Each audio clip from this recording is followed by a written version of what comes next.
Hello दोस्तों, स्वागत है आपका आपके अपने यूट्यूब चैनल एजुपुर में। तो दोस्तों आज मैं फिर स्टैटिस्टिक यानी अनुसंधान से रिलेटेड एक और वीडियो लेकर आई हूँ। पिछली वीडियो में मैंने क्रियात्मक अनुसंधान की अवधारणा, उसका आर्ट, उसका क्षेत्र, उसके कितने स्टेप्स होते हैं, सभी के बारे में बात की थी।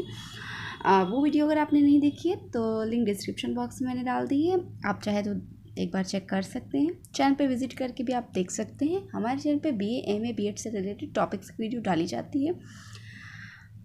तो आज का हमारा टॉपिक है बेसिकली, आज हम अनुसंधान से संबंधित कुछ अति लघु प्रश्न और कुछ मैटर की वीडियो। बेसिकली आज हम अनुसंधान से संबंधित कुछ अति लघु प्रश्नों को लेकर आए हैं जो आपके एग्जाम्स के लिए काफ़ी हेल्पफुल होंगे। पहला प्रश्न है, अनुसंधान किसे कहते हैं। तो रिसर्च पेपर यानी अनुसंधान के बारे में स्टार्ट करने से पहले हम जान लेते हैं कि अनुसंधान किसे कहते हैं। तो छोटा सा रिकैप लेते हैं।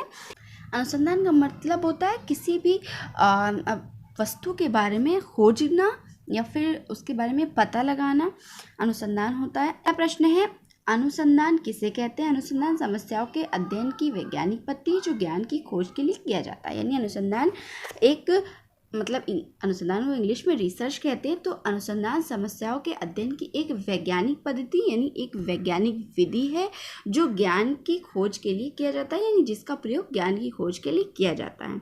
नेक्स्ट प्रश्न है, शैक्षिक अनुसंधान किसे कहते हैं। ये भी काफ़ी इंपॉर्टेंट क्वेश्चन है। साधारण शब्दों में अनुसंधान का एक रूप शैक्षिक अनुसंधान होता है। शैक्षिक अनुसंधान के द्वारा शिक्षा संबंधी समस्याओं, नियमों, लक्षणों, सिद्धांतों का प्रतिपादन किया जाता है। तो बेसिकली अनुसंधान के द्वारा किसी भी समस्याओं के संबंध में ज्ञान की खोज की जाती है। शैक्षिक अनुसंधान का मतलब क्या है, शिक्षा के क्षेत्र से संबंधित समस्याओं के संबंध में जब हम ज्ञान की खोज करते हैं तो उसे शैक्षिक अनुसंधान कहा जाता है। नेक्स्ट प्रश्न है, शैक्षिक अनुसंधान के कितने प्रकार होते हैं। तो शैक्षिक अनुसंधान दो प्रकार का होता है, पहला मौलिक और दूसरा क्रियात्मक। यानी शैक्षिक अनुसंधान दो प्रकार के होते हैं, पहला मौलिक अनुसंधान, दूसरा क्रियात्मक अनुसंधान। आप चाहे तो इसे अपने नोट्स में भी इस तरह से बना सकते हैं। नेक्स्ट क्वेश्चन है, क्रियात्मक अनुसंधान किसे कहते हैं, अर्थ बताइए। तो क्रियात्मक अनुसंधान अध्यापकों, निरीक्षकों एवं प्रशासकों द्वारा अपने कार्यों एवं निर्णयों में गुणात्मक सुधार लाने के लिए किए जाने वाला अनुसंधान है। क्रियात्मक अनुसंधान का प्रारंभ इस विचार से हुआ था कि शिक्षा के क्षेत्र में अनेक ऐसी समस्याएं हैं जो सबसे अधिक प्रभावशाली ढंग से ही उनका हल किया जा सकता है। तो ऐसे रिसर्च का डेवलप किया जाए जो उन समस्याओं का सामना कर सके। तो ये उपयुक्त माना गया कि अध्यापक तथा अन्य व्यक्ति जो भी शिक्षा प्रक्रिया में भाग लें उन्हें वैज्ञानिक अनुसंधान विधियों का प्रशिक्षण दिया जाए। तो जब वे अनुसंधान की विधियों को सीख जाएंगे तो वो अपने ज्ञान का प्रयोग अपनी दिन प्रतिदिन उठने वाली समस्याओं का हल तलाश करने के लिए प्रयुक्त करेंगे।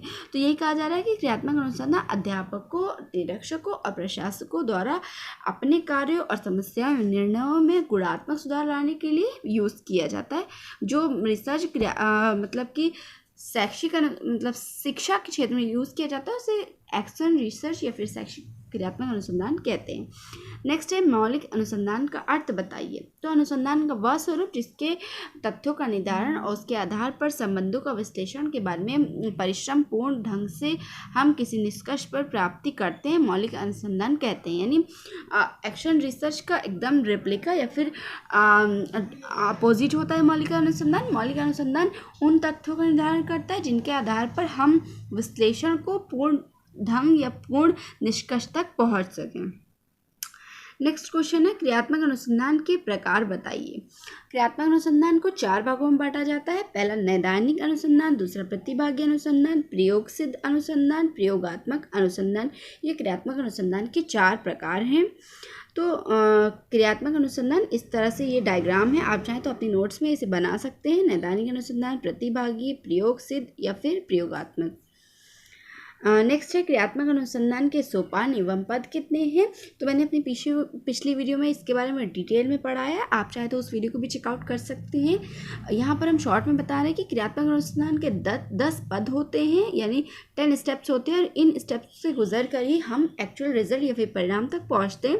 पहला है समस्या, दूसरा प्रस्तावना, तीसरा समस्या की व्याख्या, चौथा उद्देश्य, पाँचवा समस्या के कारणों का विश्लेषण करना, क्रियात्मक परिकल्पनाएं, परीक्षण हेतु रूपरेखा बनाना, आंकड़े एकत्रित करना एवं उनका सारणीकरण करना, परिणाम और मूल्यांकन। सबसे लास्ट में मूल्यांकन किया जाता है जो परिणाम प्राप्त होते हैं। तो ये 10 स्टेप्स हैं जो क्रियात्मक अनुसंधान के सोपान एवं पद या फिर स्टेप्स कहे जाते हैं।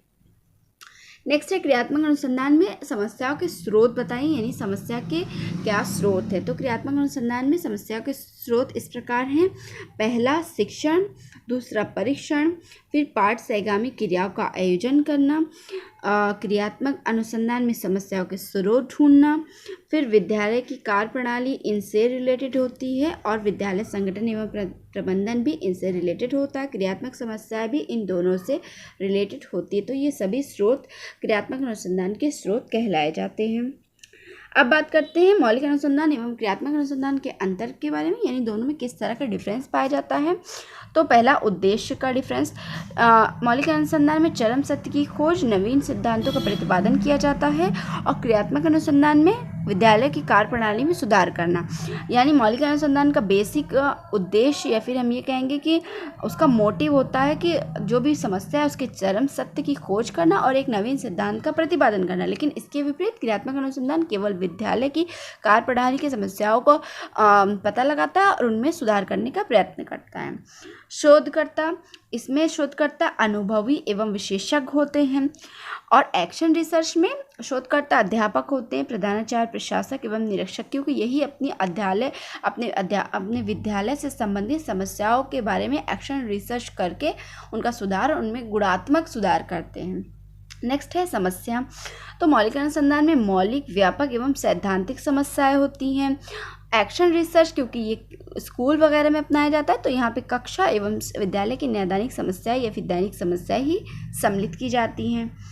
क्षेत्र, मौलिक अनुसंधान का क्षेत्र विस्तृत होता है, क्रियात्मक अनुसंधान का क्षेत्र संकुचित होता है क्योंकि ये केवल विद्यालय परिसर तक ही सीमित होते हैं।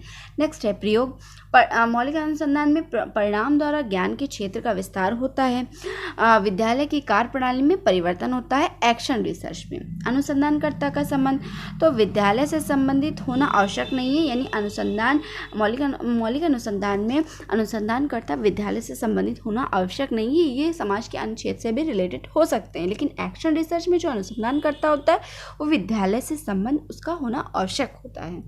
यदि न्यायादर्श की बात करें तो मौलिक अनुसंधान में यह न्यायादर्श यानी सैंपल पर आधारित होता है और क्रियात्मक अनुसंधान में यह सह विद्यालय की परिधि में सीमित होता है, इसके लिए कोई सैंपल नहीं यूज़ किए जाते हैं। नेक्स्ट है निष्कर्ष। तो इसमें सामान्यीकरण का अधिक महत्व होता है, इसमें सामान्यीकरण आवश्यक नहीं होता है। प्रदत्त का विश्लेषण, उच्च स्तर की सांख्यिकी का प्रयोग करके प्रदत्तों का विश्लेषण यानी जो डाटा कलेक्ट हुए उनका विश्लेषण किया जाता है, इसमें सरल सांख्यिकी का प्रयोग किया जाता है क्योंकि विद्यालय की समस्या इतनी बड़ी नहीं होती कि उनका उच्च स्तर की सांख्यिकी का प्रयोग करके उनके प्रदत्तों का विश्लेषीकरण किया जा सके। प्रशिक्षण, तो अनुसंधानकर्ता के लिए प्रशिक्षण आवश्यक है, इसमें प्रशिक्षण की आवश्यकता नहीं होती, यानी मौलिक अनुसंधान में अनुसंधानकर्ता को प्रशिक्षण दिया जाता है, क्रियात्मक अनुसंधान में प्रशिक्षण नहीं दिया जाता। तो दोस्तों ये था मौलिक अनुसंधान एवं क्रियात्मक अनुसंधान से रिलेटेड अंतर, यानी दोनों में क्या डिफरेंस पाया जाता है। ये बहुत इंपॉर्टेंट टॉपिक है, एग्जाम में पूछा जाता है, बहुत ज़्यादा पूछा जाता है, तो मोस्ट इंपॉर्टेंट आप लेकर चलिए और इससे रिलेटेड नोट्स अपनी कॉपी में ज़रूर बनाइएगा। और इसी तरह जिस तरह से टेबल चार्ट मैंने अभी प्रेजेंट किया, इस तरह से ही आप अपने एग्ज़ाम की कॉपी में भी अपने आंसर को प्रेजेंट करिएगा, बहुत अट्रैक्टिव लगेगा। और आपको अगर 10 नंबर का क्वेश्चन होगा ना तो 10 आउट ऑफ 9 तो ज़रूर मिलेगा, गारंटी 10 आउट ऑफ 9 ज़रूर मिलेगा, क्योंकि फुल मार्क्स तो मिलते ही नहीं है। ठीक है, तो ये बहुत इंपॉर्टेंट है, अपने दिमाग में रखिएगा। अब बात करते हैं क्रियात्मक अनुसंधान के प्रमुख तत्वों के बारे में, यानी वो कौन कौन से सेगमेंट एलिमेंट्स होते हैं जो क्रियात्मक अनुसंधान में पाए जाते हैं। तो पहला है क्रियात्मक अनुसंधान का प्रमुख तत्व ऐसी समस्या क्षेत्र से परिचित होना है जो कि व्यक्ति अथवा समूह इतना महत्वपूर्ण लगे कि वो किसी क्रिया को करने के लिए उद्धत हो। यानी क्रियात्मक अनुसंधान में जो समस्या क्षेत्र होता है वो केवल विद्यालय से संबंधित होता है, विद्यालय के परिधि में होता है। तो इसमें समस्या के ऐसे क्षेत्र होते हैं जो व्यक्ति और समूह को ये ऐसा हम लगे कि बहुत ज़्यादा इम्पॉर्टेंट या फिर रिलेवेंट है।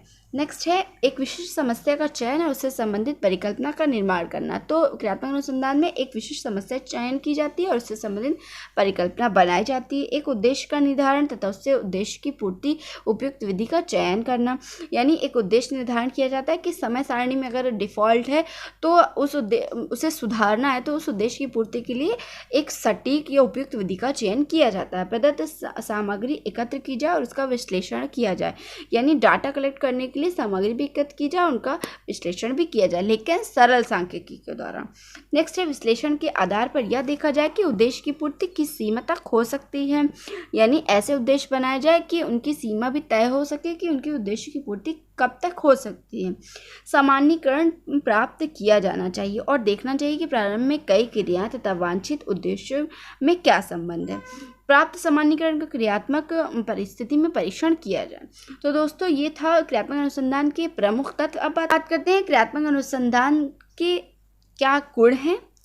तो क्रियात्मक अनुसंधान सैद्धांतिक अनुसंधान के रूप में न होकर व्यवहारिक अनुसंधान के रूप में परिलक्षित होता है। क्रियात्मक अनुसंधान विद्यालय की वास्तविक समस्याओं के हल करने का एक प्रयास है। क्रियात्मक अनुसंधान अध्यापक एवं समस्याओं से संबंधित व्यक्ति स्वयं समस्या के हल करने के लिए प्रेरित करता है। क्रियात्मक अनुसंधान अध्यापक को दैनिक कार्य की समस्याओं के ऐसे सामान्य सरल समाधान अवगत कराता है जिसे विद्यार्थी के लिए प्रयोग किया जा सके। क्रियात्मक अनुसंधान अध्यापक के व्यवहार और अध्यापन प्रक्रिया में परिवर्तन करने के पूर्व विचार और दृष्टिकोण में परिवर्तित करता है।